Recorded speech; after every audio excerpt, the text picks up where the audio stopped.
I am Ibrahim Traore. CNN, BBC, France 24 আমি তোমাদের সবাইকে দেখছি। আমি প্রতিটি মিথ্যার হিসাব রাখছি। আমি প্রতিটি বিকৃতি লিখে রাখছি। আমি ইব্রাহিম ট্রাওরে এবং আজ আমি তোমাদের মুখোশ খুলে ফেলছি। হ্যাঁ, তোমরা ঠিকই শুনেছ। আমি, যাকে তোমরা তরুণ সামরিক জান্তা নেতা বলো, যাকে তোমরা বিপজ্জনক উগ্রপন্থী হিসেবে চিহ্নিত করো, যাকে তোমরা পশ্চিমা বিরোধী স্বৈরাচারী হিসেবে তুলে ধরো, আমি এখন তোমাদের সত্য বলছি। আর এবার তোমরা মাইক্রোফোন বন্ধ করতে পারবে না, এবার তোমরা ক্যামেরা সরাতে পারবে না, এইবার তোমাদের সম্পাদকরা এই ভাষণ কাটতে পারবে না। কারণ তোমরা যে বিশ্বে একচেটি আধিপত্য করতে, তার আর অস্তিত্ব নেই। লক্ষ লক্ষ মানুষ এখন এই কথাগুলো শুনবে, তোমাদের ফিল্টার ছাড়াই, তোমাদের বিকৃতির শিকার না হয়ে, তোমাদের মিথ্যার দ্বারা কলুষিত না হয়ে। আমার বয়স 34 বছর। আমার জীবনের প্রতিটি দিন আমি তোমাদের মিথ্যাচারের মধ্যে বড় হয়েছি। ছোটবেলায় টেলিভিশনে আফ্রিকা দেখতাম, সবসময় একই ছবি, শিশুদের মুখে মাছি, শুকনো জমি, অস্ত্র, মৃত্যু। এটাই আফ্রিকা, যা তারা আমাদের বলতো। আফ্রিকাকে এভাবেই দেখানো হতো, আর আমরা তা বিশ্বাস করতাম। আমরা আমাদের নিজেদের জন্য লজ্জিত ছিলাম। আমরা আমাদের নিজেদের ভূমি, নিজেদের মানুষের জন্য লজ্জিত ছিলাম। কিন্তু তারপর আমি বড় হলাম। আমি পড়েছি, গবেষণা করেছি, প্রশ্ন করেছি এবং বুঝতে পেরেছি যে তোমরা যে আফ্রিকা আমাদের দেখিয়েছ তা বাস্তব নয়। তোমরা যে গল্প আমাদের শুনিয়েছ তা ছিল মিথ্যা। তোমরা আমাদের উপর যে ভাগ্য চাপিয়ে দিয়েছ তা ছিল তোমাদেরই লেখা একটি চিত্রনাট্য। বছরের পর বছর ধরে তোমরা আফ্রিকাকে কিভাবে চিত্রিত করেছ, কিভাবে দেখিয়েছ, কিভাবে তোমাদের দর্শকদের কাছে বিক্রি করেছ, যেন আমরা এমন প্রাণী যাদের সভ্যতার কোনো অংশ নেই, যেন আমরা সভ্যতার বাইরে থাকা অসভ্য প্রাণী, যেন আমরা এমন দুর্ভাগা যারা তোমাদের উদ্ধারের অপেক্ষায় আছি। প্রতিদিন, প্রতি ঘন্টায়, প্রতি মিনিটে একই গল্প তোমাদের পর্দায় চলতে থাকে: ক্ষুধা, যুদ্ধ, রোগ, দুর্নীতি, সন্ত্রাস, বিশৃঙ্খলা। আফ্রিকা বললেই এই শব্দগুলো মাথায় আসে। তোমাদের আফ্রিকার অভিধানে অন্য কোনো শব্দ নেই, কোনো আশা নেই, কোনো সফলতা নেই, কোনো উন্নয়ন নেই, কোনো প্রতিরোধ নেই, কোনো সম্মান নেই, কোনো গর্ব নেই, কোনো বিজয় নেই।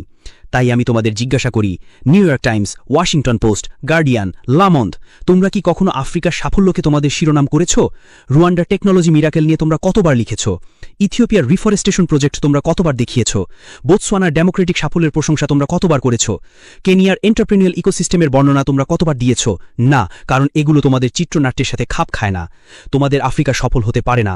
এটা হতে পারে না, কারণ তাহলে তোমরা কিভাবে তোমাদের শোষণকে বৈধতা দেবে? যদি সাহায্যের প্রয়োজন না হয়, তাহলে তোমরা কিভাবে হস্তক্ষেপ করবে?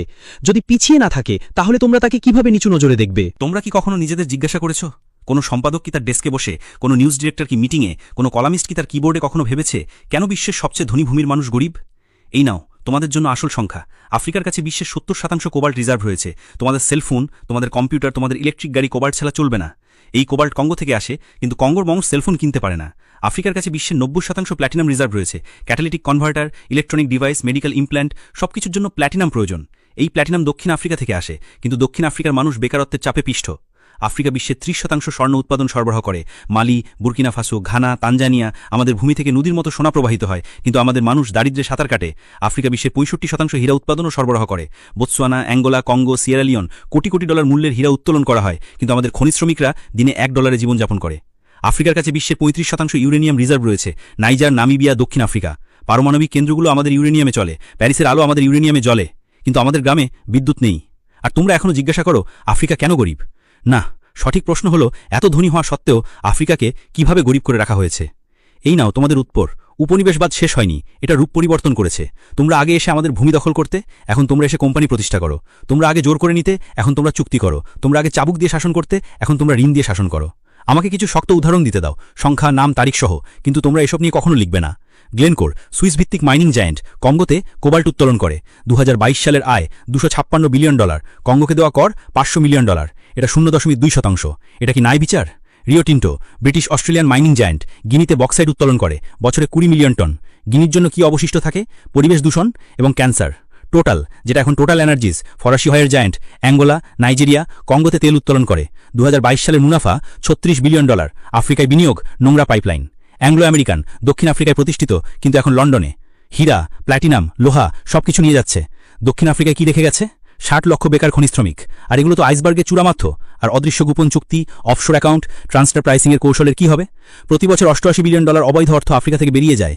কে লেখে এসব নিয়ে? প্রতি বছর $45 বিলিয়ন সাহায্য আফ্রিকায় আসে, সবাই এটা নিয়ে লেখে।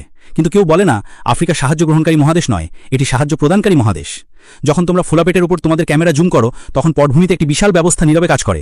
প্রতিদিন টন টন সোনা, হীরা, কোবাল্ট, ইউরেনিয়াম, তেল আমাদের ভূমি থেকে বেরিয়ে যায়, কিন্তু কিভাবে? এই হলো সেই ব্যবস্থা। ধাপ ১, দুর্নীতি তৈরি করো, আমাদের নেতাদের ঘুষ দাও, অফশোর অ্যাকাউন্ট খোলো, তাদের বিলাসী জীবনের প্রতিশ্রুতি দাও, তাদের ছেলেমেয়েদের তোমাদের স্কুলে পাঠাও।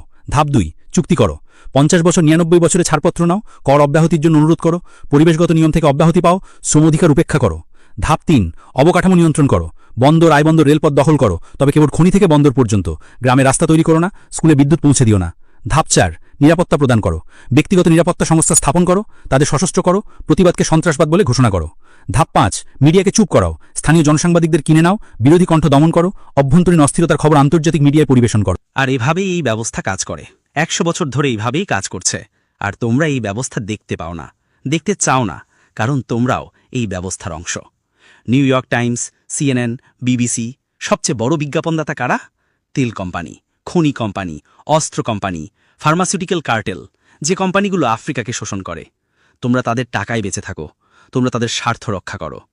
আর আমি যা বলতে যাচ্ছি তাতে হয়তো আমার জীবনও চলে যেতে পারে, কিন্তু এখন আর চুপ থাকার সময় নেই। আফ্রিকায় ফ্রান্সের ব্যবস্থা হল CFA ফ্রাঙ্ক। ১৪টি আফ্রিকান দেশ এখনও ফরাসি উপনিবেশিক মুদ্রা ব্যবহার করে। এই দেশগুলোর কেন্দ্রীয় ব্যাংকের রিজার্ভের 50% ফরাসি ট্রেজারিতে জমা থাকে। ফ্রান্স এই টাকার ওপর নেতিবাচক সুদ প্রয়োগ করে, তাই আমরা আমাদের নিজেদের টাকা ব্যবহার করার জন্য ফ্রান্সকে অর্থ প্রদান করি। এই ব্যবস্থার মাধ্যমে ফ্রান্স প্রতি বছর আফ্রিকা থেকে $500 বিলিয়ন মূল্যের সম্পত্তি স্থানান্তর করে। কেউ কি এটা নিয়ে লেখে? না। কিন্তু যখন ফ্রান্স আফ্রিকাকে 10 বিলিয়ন ইউরো সাহায্য দেয়, তখন তা শিরোনাম হয়। ব্রিটেনের ব্যবস্থা আরও সফিস্টিকেটেড। লন্ডন হল বিশ্বের অর্থ পাচারের কেন্দ্র, City of London, offshore paradise.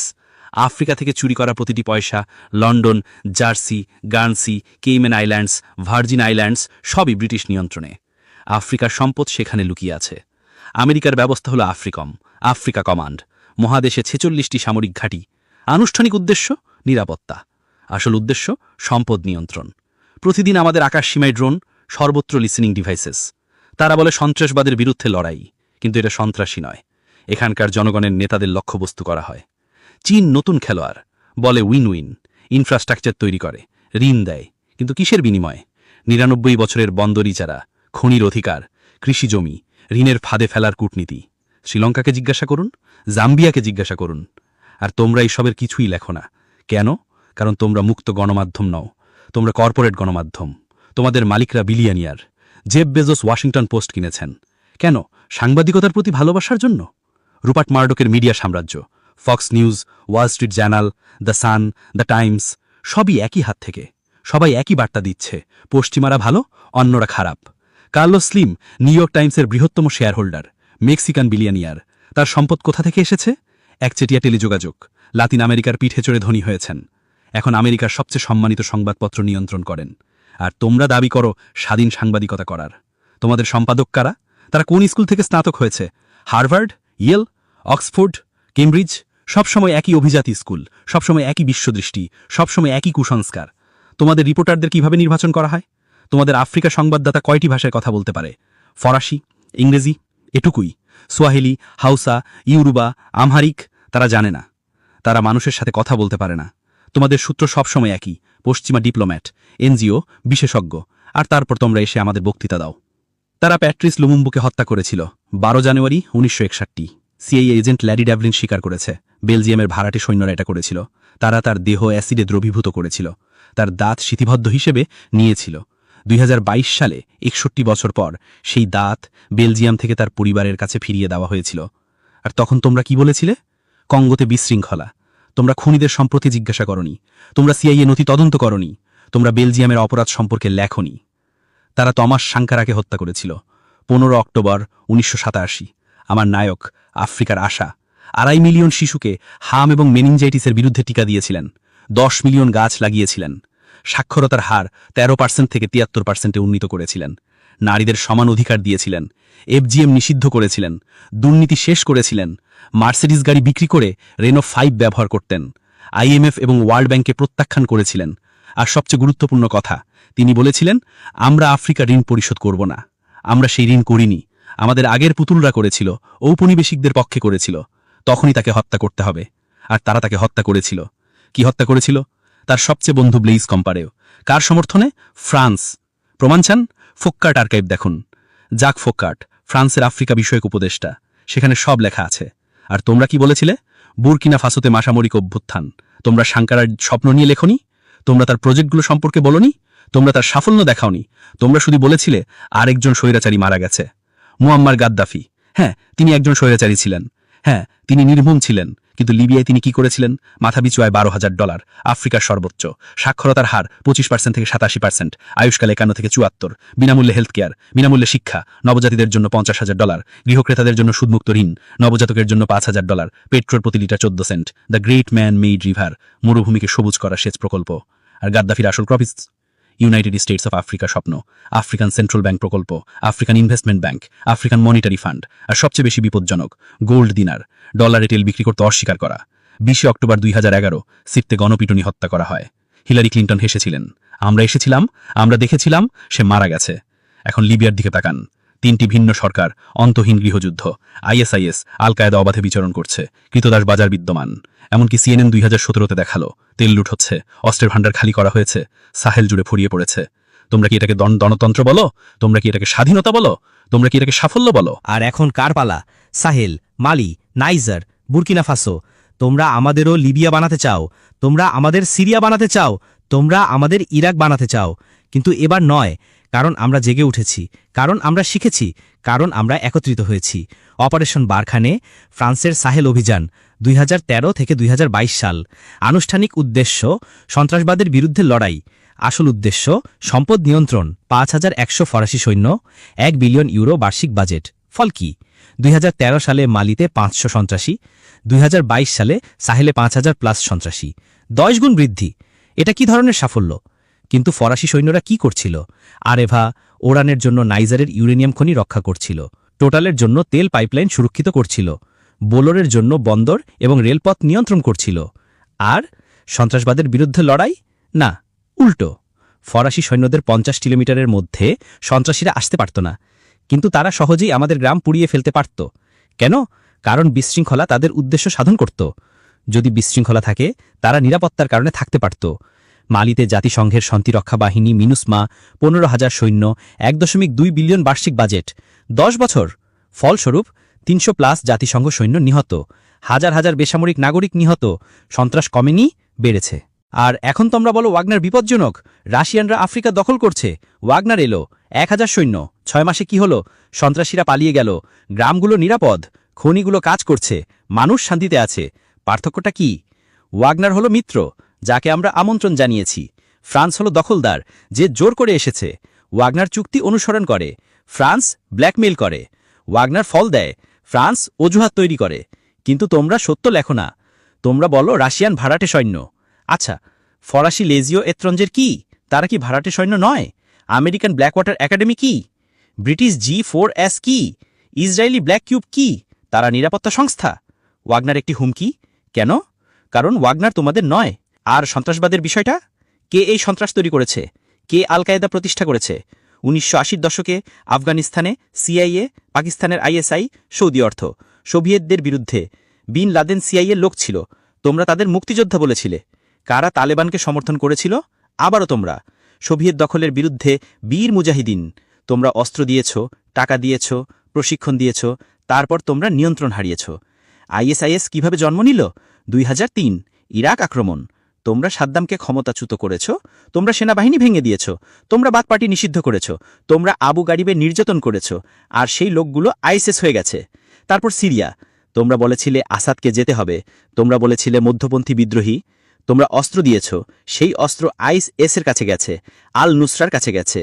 তোমরা লিবিয়া ধ্বংস করেছ, গাদ্দাফির অস্ত্রের ভাণ্ডার কারা লুট করেছে? সেই অস্ত্র কোথায় গেছে? মালি, নাইজার, বুরকিনা ফাসো, নাইজেরিয়া, চাদে। কারা বোকো হারামকে শক্তিশালী করেছে? 2009 সালে নাইজেরিয়ান পুলিশ তাদের নেতা মোহাম্মদ ইউসুফকে বিচার বহির্ভূতভাবে হত্যা করে। তোমরা কি বলেছিলে? কিছুই না। তোমাদের মানবাধিকার সংস্থাগুলো কোথায় ছিল? নীরব। তারপর প্রতিশোধ শুরু হলো, বোকো হারাম উগ্রপন্থী হয়ে উঠল। কিন্তু তারা অস্ত্র কোথায় পেল? লিবিয়া থেকে, যে লিবিয়া তোমরা ধ্বংস করেছ। আর এখন তোমরা এসে আমাদের সন্ত্রাসবাদের বিরুদ্ধে লড়াইয়ের বক্তৃতা দিচ্ছ। তোমরা কি আমাদের তৈরি করা দানবদের পরিষ্কার করতে সাহায্য করছ? না, আমরা এখন খেলাটা ধরে ফেলেছি। সন্ত্রাস হলো তোমাদের ট্রোজান হর্স, যা তোমরা তৈরি করো, তারপর তোমরা সন্ত্রাসের অজুহাতে আসো, থাকো, শোষণ করো। কিন্তু এখন সব শেষ। আমরা আমাদের নিরাপত্তা নিজেরাই নিশ্চিত করব। আমরা আমাদের নিজস্ব পদ্ধতিতে লড়াই করব। এবং আমরা জিতব, কারণ আমরা এই মাটির সন্তান, আমরা এই ভূমিকে চিনি, আমরা এই মানুষকে চিনি, আমরা সন্ত্রাসী এবং গ্রামবাসীকে আলাদা করতে পারি। আমরা তোমাদের মতো ড্রোন থেকে, স্যাটেলাইট থেকে 10,000 কিলোমিটার দূর থেকে যুদ্ধ করি না, আর আমরা জিতছি। মালি, নাইজার, বুরকিনা ফাসোতে সন্ত্রাস শেষ হচ্ছে, গ্রামগুলো নিরাপদ, মানুষ আশাবাদী, কারণ এখন আমাদের নিজস্ব সেনাবাহিনী, আমাদের নিজস্ব পুলিশ লড়ছে, বিদেশিদের জন্য নয়, জনগণের জন্য। কিন্তু তোমরা এটা হজম করতে পারছ না। তোমরা বলছো গণতান্ত্রিক পশ্চাৎপসরণ, তোমরা বলছো মানবাধিকার লঙ্ঘন। কোন গণতন্ত্র, কোন মানবাধিকার? গুয়ান্তানামোতে কতজন বিনা বিচারে আটক আছেন? আবু গারিবে কি হয়েছিল? বাগরামে তোমরা কাকে হত্যা করেছিলে? সিআইএর ব্ল্যাক সাইটগুলোতে তোমরা কাকে নির্যাতন করেছিলে? জুলিয়ান অ্যাসান্স কেন তোমাদের যুদ্ধ অপরাধ ফাঁস করার জন্য কারাগারে? চেলসি ম্যানিং কেন সত্য ফাঁস করার জন্য বছরের পর বছর কারাগারে কাটিয়েছেন? এডওয়ার্ড স্নোডেন কেন তোমরা যে সবার উপর গুপ্তচুরি করো তা প্রকাশ করার জন্য পলাতক? আর তোমরা আমাদের মানবাধিকার নিয়ে বক্তৃতা দাও? তোমাদের ড্রোন হামলায় কতজন বেসামরিক নাগরিক মারা গেছে? তোমরা বলো কলাটারাল ড্যামেজ, আর এগিয়ে যাও। পাকিস্তান, ইয়েমেন, সোমালিয়ায় তোমরা কতগুলো বিয়ে বাড়িতে হামলা করেছ, কতগুলো স্কুল তোমরা বোমা মেরেছ, কতগুলো হাসপাতাল তোমরা পুড়িয়েছ, আর তোমরা আমাদের যুদ্ধের আইন শিখাও। দেখো, আমি যুদ্ধ থেকে এসেছি, আমি মুখোমুখি যুদ্ধের অভিজ্ঞতা জানি, আমি মৃত্যু দেখেছি, আমি আহত সৈন্যদের বহন করেছি, আমি শহীদদের মায়েদের সান্ত্বনা দিয়েছি। আর আমি তোমাদের বলছি, একজন সত্যিকারের সৈনিক তার জনগণকে রক্ষা করে, একজন সত্যিকারের সৈনিক বেসামরিক নাগরিকদের ক্ষতি করে না, একজন সত্যিকারের সৈনিক সম্মানের সাথে লড়াই করে। তোমাদের ভাড়াটে সৈন্য, তোমাদের ড্রোন পাইলট, তোমাদের বিশেষায়িত বাহিনী, তারা সৈনিক নয়, তারা হত্যাকারী। তারা 10,000 কিলোমিটার দূর থেকে বোতাম টিপে মানুষ হত্যা করে, তারপর বাড়ি গিয়ে তাদের সন্তানদের সাথে খেলে। আমরা এভাবে যুদ্ধ করি না, আমরা আমাদের শত্রুর মুখোমুখি হই, আমরা বেসামরিক নাগরিকদের রক্ষা করি, আমরা আমাদের সম্মানের সাথে যুদ্ধ করি, আমরা আমাদের সম্মানের সাথে মৃত্যুবরণ করি। আর আমরা জিতব, কারণ ধার্মিকরা জেতে, কারণ যারা তাদের জনগণের পক্ষে লড়াই করে তারা জেতে, কারণ যারা তাদের ভূমির জন্য লড়াই করে তারা জেতে। চলো তোমাদের মিডিয়াতে ফিরে যাই। আমি জানি তোমরা কিভাবে কাজ করো। আমার কিছু বন্ধু আছে যারা এই সিস্টেমের ভেতরে কাজ করে। বিবেচ্যজনক সাংবাদিক আছেন, কিন্তু তারা চুপ থাকেন। কেন? কারণ সিস্টেম তাদের চুপ করিয়ে দেয়। যারা সত্য লেখে তাদের চাকরি চলে যায়। অনুসন্ধানী সাংবাদিকদের বাজেট কাটের কারণে ছাঁটাই করা হয়। ভিন্ন মতবাদী কলামনিস্টদের দরজা দেখিয়ে দেওয়া হয়, কারণ পাঠকের আগ্রহ কমে গেছে। আর তাদের জায়গায় কারা আসে? থিঙ্ক ট্যাঙ্ক, এনজিও, বিশ্ববিদ্যালয়ের বিশেষজ্ঞ, সবাই একই কথা বলছে, সবাই একই থিসিস রক্ষা করছে। পশ্চিম ভালো, আফ্রিকা খারাপ। তাহলে এই বিশেষজ্ঞরা কারা? তারা তাদের তহবিল কোথা থেকে পায়? National endowment for democracy, NED, American গণতন্ত্র রপ্তানিকারক, সিআইএর আইনি শাখা, সর্বত্র তার আঙুল। বিরোধীদের তহবিল যোগায় দেয়, মিডিয়াকে নির্দেশ দেয়, সুশীল সমাজ তৈরি করে। ওপেন সোসাইটি ফাউন্ডেশনস, জর্জ সোরোজের সংস্থা, বলে উন্মুক্ত সমাজ। কিন্তু কার জন্য উন্মুক্ত? কিসের জন্য উন্মুক্ত? শোষণের জন্য উন্মুক্ত, হস্তক্ষেপের জন্য উন্মুক্ত, কারসাজির জন্য উন্মুক্ত। Ford Foundation, Rockefeller Foundation, Bill and Melinda Gates Foundation, সবাই আফ্রিকায় সাহায্য করছে, কিন্তু বিনিময়ে তারা কি পায়? নিয়ন্ত্রণ, ডেটা, প্রভাব। আর তোমাদের মিডিয়া তাদের তুর্যবাদক। তোমরা শিরোনাম করো গেটস আফ্রিকাকে বাঁচাচ্ছেন, কিন্তু তোমরা বলো না গেটসের ভ্যাকসিন ট্রায়ালে কত আফ্রিকান শিশু প্যারালাইজড হয়েছে, মনস্যান্টোর বীজের কারণে কত কৃষক আত্মহত্যা করেছে। তোমরা স্টোরি বলতে ওস্তাদ, কিন্তু সবসময় একই স্টোরি, শ্বেতাঙ্গ ত্রাণকর্তা। মনে আছে live aid 1985, we are the world, আফ্রিকার জন্য দাতব্য কনসার্ট, মিলিয়ন মিলিয়ন ডলার তোলা হয়েছিল। আফ্রিকায় কি এসেছিল? দুর্নীতি বেড়েছে, নির্ভরশীলতা বেড়েছে, কিন্তু এটা তোমাদের জন্য দারুণ গল্প ছিল। বব গেলডর্ফ নায়ক হয়ে গেলেন, সঙ্গীতশিল্পীরা বিবেকজনক দেখালেন, দর্শকরা নিজেদের সম্পর্কে ভালো বোধ করল, আফ্রিকা ক্ষুধার্তই থাকালো। মনে আছে কোনি 2012, ভাইরাল ভিডিও, স্টপ জোসেফ কোনি, 100 মিলিয়ন ভিউ। ফলস্বরূপ কোনি এখনও মুক্ত, কিন্তু ভিডিও নির্মাতা ধনী হয়ে গেল। ইনভিজিবল চিলড্রেন সংস্থা মিলিয়ন মিলিয়ন ডলার সংগ্রহ করেছিল। উগান্ডায় কি এসেছিল? আমেরিকান সৈন্যরা। আর তোমরা এগুলোকে সাফল্যের গল্প হিসেবে উপস্থাপন করো। অ্যাঞ্জেলিনা জোলি, ম্যাডোনা, বোনো, সবাই আফ্রিকায় ভলান্টিয়ার। তারা আসে, ছবি তুলে, শিশু দত্তক নেয়, চলে যায়। আর তোমরা বলো আফ্রিকায় আগ্রহ বেড়েছে। কি আগ্রহ? কার আগ্রহ? কিসের জন্য আগ্রহ? ম্যাডোনা মালাউই থেকে দত্তক নিয়েছেন, তোমরা শিরোনাম করেছ, কিন্তু মালাউই তো প্রতিদিন 100 শিশু ম্যালেরিয়ায় মারা যায়। তোমরা সেটা লেখনি, কারণ সে খবর বিক্রি হয় না। বোনো আফ্রিকার মুখপাত্র হয়েছেন, ইউটু কনসার্টের মাধ্যমে বিলিয়ন বিলিয়ন ডলার তুলেছেন, কিন্তু কর ফাঁকি দেওয়ার জন্য তার কোম্পানি নেদারল্যান্ডসে সরিয়েছেন। আফ্রিকা থেকে চুরি করা টাকাও নেদারল্যান্ডসের মধ্যে দিয়ে যায়। তোমরা কি এটা নিয়ে লিখেছ? জর্জ ক্লুনি দারফুরের জন্য প্রচারণা করেছিল, বলেছিল দারফুরকে বাঁচাও। ফলস্বরূপ সুদান বিভক্ত হয়েছে, তেল দক্ষিণ সুদানে রয়ে গেছে। দক্ষিণ সুদান এখন গৃহযুদ্ধে লিপ্ত। তেল কারা পাচ্ছে? অনুমান করো। আর তোমরা সবসময় এগুলোকে মানবিক সাহায্য হিসেবে উপস্থাপন করো, কিন্তু এগুলো সাম্রাজ্যবাদের সফট ফেস, এগুলো শোষণের জনসংযোগ। আমাকে আসল সংখ্যা দিতে দাও। প্রতি বছর $134 বিলিয়ন সাহায্য ও নিবেশ আফ্রিকায় আসে। প্রতি বছর $192 বিলিয়ন সম্পদ আফ্রিকা থেকে বেরিয়ে যায়। নিট ক্ষতি প্রতি বছর $58 বিলিয়ন। কিন্তু তোমরা কেবল আগত $134 বিলিয়ন নিয়ে লেখো, তোমরা বহির্গত $192 বিলিয়ন নিয়ে লেখো না। কেন? কারণ তাহলে মানুষ জিজ্ঞেস করবে আফ্রিকার সাহায্যের প্রয়োজন কেন? অবৈধ আর্থিক প্রবাহ বছরে $88.6 বিলিয়ন, বহুজাতিক কর্পোরেশনের মুনাফা স্থানান্তর বছরে $48.2 বিলিয়ন, ঋণের সুদ বছরে $17 বিলিয়ন, মেধা পাচারের খরচ বছরে $13.8 বিলিয়ন, জলবায়ু পরিবর্তনের খরচ বছরে $10.6 বিলিয়ন, অবৈধ কাঠকাটা বছরে $17 বিলিয়ন, অবৈধ মাছ ধরা বছরে $1.3 বিলিয়ন, মোট প্রতি বছর $192 বিলিয়ন বেশি। এত সম্পদ প্রতি বছর আফ্রিকা থেকে বেরিয়ে যায়। কিন্তু তোমাদের শিরোনাম কি? ইইউ আফ্রিকার জন্য €20 বিলিয়ন সাহায্য প্যাকেজ ঘোষণা করেছে। চীন আফ্রিকাকে $60 বিলিয়ন ঋণ দিয়েছে। আমেরিকা আফ্রিকাকে $8 বিলিয়ন মঞ্জুর করেছে। মানুষ এগুলো পড়ে ভাবে তারা কত উদার, কত দাতব্য, আফ্রিকা কত অকৃতজ্ঞ। কিন্তু সত্যটা উল্টো। আফ্রিকা তোমাদের জীবনযাত্রার মানকে অর্থায়ন করছে। আফ্রিকা তোমাদের সমৃদ্ধিকে ভর্তুকি দিচ্ছে। আফ্রিকা তোমাদের প্রযুক্তিকে সম্ভব করে তুলছে। তোমাদের আইফোনের কোবাল্ট কঙ্গো থেকে, তোমাদের টেসলার লিথিয়াম জিম্বাবুয়ে থেকে, তোমাদের কম্পিউটারের ট্যান্টালাম রুয়ান্ডা থেকে, তোমাদের গয়না বোতসোয়ানা থেকে, তোমাদের চকলেট আইভরি কোস্ট থেকে, তোমাদের কফি ইথিওপিয়া থেকে, তোমাদের তেল নাইজেরিয়া থেকে, তোমাদের ইউরেনিয়াম নাইজার থেকে। আর বিনিময়ে আমরা কি পাই? ঋণ, দারিদ্র্য, অপমান। কিন্তু যথেষ্ট হয়েছে। এই খেলা এখন শেষ হবে, কারণ আমরা জেগে উঠেছি। আমাদের যুব সমাজ সোশ্যাল মিডিয়ায় সত্য শেয়ার করছে। #ফ্রান্স আউট 100 মিলিয়ন বার ব্যবহৃত হয়েছে। #Africa is bleeding 50 million. #Stop exploiting Africa 75 million. আর তোমরা কি করছো? তোমরা বলছো রাশিয়ান বট, তোমরা বলছো চীনা প্রোপাগান্ডা, তোমরা বলছো ডিসইনফরমেশন। না, এগুলো আসল আফ্রিকানদের আসল কণ্ঠস্বর। এটা আসল ক্ষোভ, এটা আসল জাগরণ। টিকটকে লক্ষ লক্ষ যুবক আছে, ফরাসি সৈন্যদের চলে যাওয়া উদযাপন করা ভিডিও, ওয়াগনারের আগমনকে সাধুবাদ জানানো ছবি। টুইটার, ইনস্টাগ্রাম, ফেসবুকে সত্য ব্যাখ্যা করা কন্টেন্ট, সর্বত্র একই কণ্ঠস্বর। যথেষ্ট। আর তোমরা আতঙ্কিত হচ্ছ, কারণ তোমরা নিয়ন্ত্রণ হারাচ্ছ, তোমরা আখ্যান হারাচ্ছ, তোমরা একাধিপত্য হারাচ্ছ। তোমরা ফ্যাক্ট চেকিং সংস্থা প্রতিষ্ঠা করেছ, Africa check, AFP fact check. কারা এদের আখ্যায়ন করে? Facebook, Google, Bill Gates. সেই একই সিস্টেম আবার। তোমরা কি পরীক্ষা করছো? কার তথ্যের সপক্ষে তোমরা দাঁড়াচ্ছ? আমরা বলি ফ্রান্স বছরে $500 বিলিয়ন শোষণ করে, তোমরা বলো মিথ্যা, মাত্র 440 বিলিয়ন। যেন তাতে পরিস্থিতির কোনো পরিবর্তন হয়, যেন 440 বিলিয়ন কম। আমরা বলি ওয়াগনার সফল হয়েছে, তোমরা বলো ওয়াগনার মানবাধিকার লঙ্ঘন করে। আচ্ছা, ফরাসি সৈন্যরা কি করছিল? ফুলানি গ্রামে বোমা ফেলছিল, ডোগন মিলিশিয়াদের সশস্ত্র করছিল, ভুলবশত বিয়েবাড়িতে হামলা করছিল। তোমাদের ভণ্ডামি এত স্পষ্ট যে কেউ আর তোমাদের বিশ্বাস করে না। মনে আছে CNN অ্যান্ডারসন কুপার কি বলেছিলেন? আফ্রিকায় দেনতন্ত্র হ্রাস পাচ্ছে। কোন দেনতন্ত্র? অ্যান্ডারসন, তোমাদের দেনতন্ত্র, আমেরিকার দেনতন্ত্র। তোমাদের ক্যাপিটাল দাঙ্গা 6 জানুয়ারি 2021। তোমরা বলেছিলে দেনতন্ত্রের উপর হামলা, 5 জন মারা গিয়েছিল। আমাদের সাঙ্কারার হত্যাকাণ্ড 15 অক্টোবর 1987। তোমরা বলেছিল অভ্যন্তরীণ ব্যাপার, 1 জন মারা গিয়েছিল, কিন্তু সেই ব্যক্তি ছিল 20 মিলিয়ন মানুষের আশা। তোমাদের নির্বাচনে কর্পোরেশনগুলো প্রার্থীদের অর্থায়ন করে, লবিস্টরা আইন লেখে, তোমরা আমাদের নির্বাচনকে কারচুপিপূর্ণ বলো। তোমাদের দেশে পুলিশ কৃষ্ণাঙ্গদের হত্যা করে, জর্জ ফ্লয়েড, ব্রিওনা টেইলর, আহমদ আরবেরি। তোমরা আমাদের পুলিশি সহিংসতা নিয়ে বক্তৃতা দাও। বিবিসিতে কাশিয়া মাদেরা আফ্রিকা নিউজ উপস্থাপন করেন, পুলিশ বংশোদ্ভূত। তিনি আফ্রিকায় কত বছর থেকেছেন? তিনি কয়টি আফ্রিকান ভাষায় কথা বলেন? কিন্তু প্রতিদিন তিনি একজন আফ্রিকা বিশেষজ্ঞ হিসেবে কথা বলেন। আফ্রিকা এমন, আফ্রিকা তেমন। ফ্রান্স 24-এ ক্যামেরাম্যান, সম্পাদক, প্রডিউসার বেশিরভাগই ফরাসি। এমনকি আফ্রিকান সংবাদদাতারাও বেশিরভাগই ফরাসি। আর তারা বস্তুনিষ্ঠ সাংবাদিকতা করে। এমনকি আল জাজিরা কাতার এটি অর্থায়ন করে। সাহেলে কাতারের কি কাজ? কিন্তু প্রতিদিন তারা সাহেল সংকট নিয়ে রিপোর্ট করে। তারা কার সংকটের কথা বলছে? Deutsche Welle, voice of America, RFI, সবই রাষ্ট্রীয় মিডিয়া, সবই প্রচারণার হাতিয়ার, কিন্তু তারা স্বাধীন মিডিয়ার ভূমিকা পালন করে। আর আমাদের লোকাল মিডিয়া বেশিরভাগই বিক্রি হয়ে গেছে, বেশিরভাগই কাপুরুষ, বেশিরভাগই নির্ভরশীল।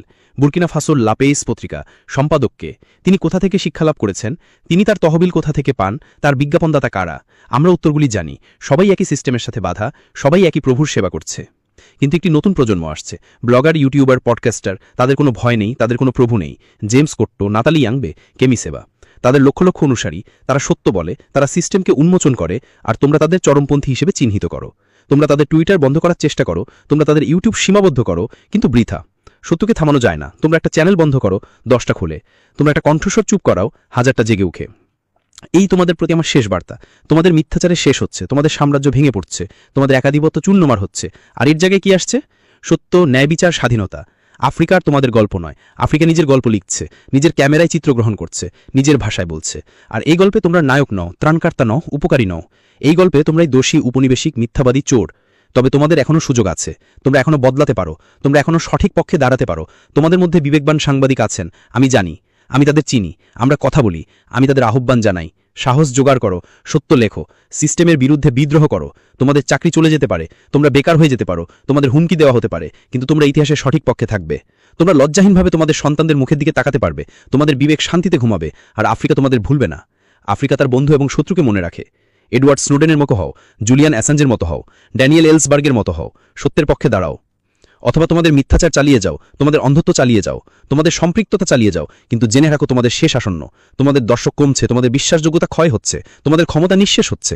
নতুন প্রজন্ম তোমাদের বিশ্বাস করে না, নতুন প্রজন্ম তোমাদের কথা শোনে না, নতুন প্রজন্ম তোমাদের প্রত্যাখ্যান করে। আর আফ্রিকার সেই নতুন প্রজন্ম হলো 60 কোটি মানুষ, 60% 25 বছরের কম বয়সী, শিক্ষিত, সংযুক্ত, ক্ষুব্ধ। তারাই আমার সেনাবাহিনী, তারাই আমার অস্ত্র, তারাই আমার বিজয়। এবং তাদের সাথে আমরা একটি নতুন বিশ্ব করছি, মিথ্যাচার ছাড়া, শোষণ ছাড়া, অপমান ছাড়া। এই বিশ্বে আফ্রিকা মুক্ত হবে, আফ্রিকা শক্তিশালী হবে, আফ্রিকা নেতা হবে। আর তোমরা শুধু একটা দুঃস্বপ্ন, একটি লজ্জাজনক পাদুটিকা, একটি সতর্কমূলক উদাহরণ হিসেবে থেকে যাবে। ভবিষ্যৎ প্রজন্ম ইতিহাসের বইতে পড়বে, 21 শতাব্দীর শুরুতে কিছু মিডিয়া সংস্থা ছিল, তারা মিথ্যা বলতো, তারা শোষণের সেবা করত, তারপর আফ্রিকা জেগে উঠল, আর তারা অদৃশ্য হয়ে গেল। এটাই তোমাদের শেষ, অনিবার্য, অপরিবর্তনীয়, নিশ্চিত। আমি ইব্রাহিম ট্রাওরে, বুর্কিনা ফাসোর নেতা নই, বরং তার সেবক। আফ্রিকা স্বৈরতান্ত্রিক নই, বরং তার সন্তান। আর তোমাদের দুঃস্বপ্ন নই, বরং তোমাদের আয়না। এই আয়নার দিকে ভালো করে তাকাও, নিজেদের দেখো, তোমাদের মিথ্যা, তোমাদের ভণ্ডামি, তোমাদের অপরাধ দেখো এবং প্রস্তুত হও, কারণ বিচারের দিন আসছে। আফ্রিকা জেগে উঠছে, বিশ্ব পরিবর্তিত হচ্ছে, ন্যায় বিচার প্রকাশিত হচ্ছে। আর তোমরা শুধু দেখবে, তোমরা আর কিছুই করতে পারবে না, কারণ ইতিহাস জনগণের পক্ষে, সত্য নিপীড়িতদের পক্ষে, সৃষ্টিকর্তা তাদের পক্ষে যারা অধ্যবসায় করে। আর আমরা অধ্যবসায় করেছি, আমরা 500 বছর ধরে অধ্যবসায় করেছি। এখন বিজয়ের সময়। তোমাদের মিথ্যাচার শেষ, তোমাদের মুখোশ খসে পড়েছে। তোমাদের খেলা শেষ। আফ্রিকা মুক্ত, আফ্রিকা শক্তিশালী, আফ্রিকা চিরবিজয়ী।